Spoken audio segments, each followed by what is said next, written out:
your top, who would say your top 3 drumming idols? Well, yeah, Elvin Jones is definitely one of them.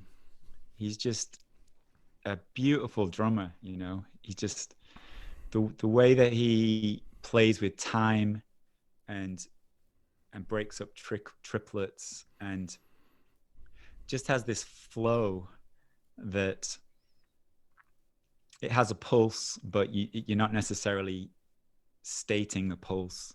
It's sort of like he's just threading in all around the pulse, and like in such a unique and recognizable way.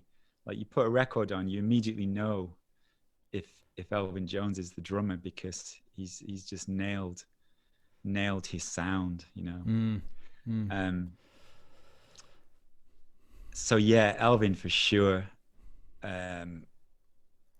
You know, and particularly like in the John Coltrane quartet, that era, all that stuff is just on fire. There's just some amazing footage of it that you can watch as well. It's like some amazing studio footage where like they're all wearing suits, heavy suits and shirts and ties, and like the hot studio lights are on them, and like Elvin's just, he's fierce, man. It's just like so much energy and strength, and like it's like steam coming off his head. It's amazing.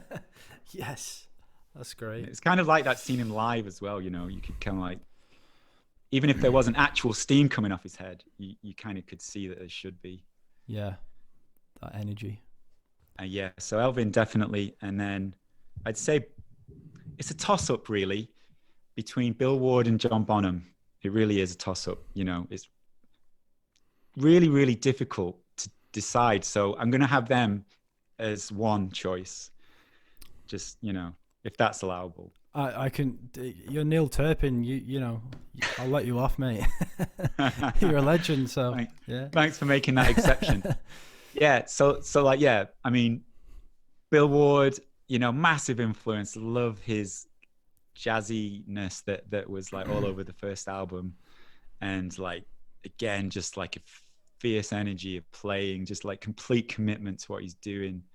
And then Bonham is like, he's kind of like that on the first album, but then it's all way more refined. But I love this. I love his sound, you know, the sound and his groove and his articulation. That's really recognizable too. You know who the drummer is when you hear it. So yeah, it's got like just heaps of personality, and you know, you can make sense. And it's not necessarily like complex.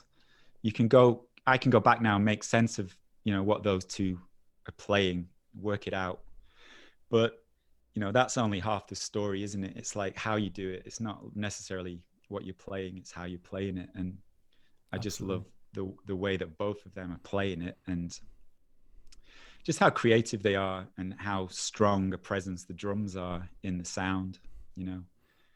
And so yeah, so then my third choice would be Joseph Modeliste from the Meters, which this kind of ties in with, you know, your earlier description. We've got rock, we've got jazz, and we've got funk. So, you know, there's these like legends representing each part of each genre. So that's cool. So yeah, Joseph Modeliste from the Meters, pure creativity, and again, really beautiful drumming and just amazing sounding drums as well. It's just kind of like, just to hear his hi-hats and just like a crack on the snare, and it's immediately recognizable. And there's a kind of like turned aroundness to what he plays. It's like, you know, you're listening and you're like, well, what just happened there? And it's kind of like, kind of backwards to what you're used to, and it just sounds amazing. Yeah. Thank you for watching. I hope you enjoyed this short video. You can catch the full episode linked in the bottom left hand corner at the end of this video, or you can find the link in the description below. I need your support. I'm a very new podcast. I only have around 100 subs or so. So if you could please like this video, and if you haven't already, subscribe to my channel. That will help push my videos up in the algorithm and expand the reach of my videos. So yeah, thanks for that, and see you next time.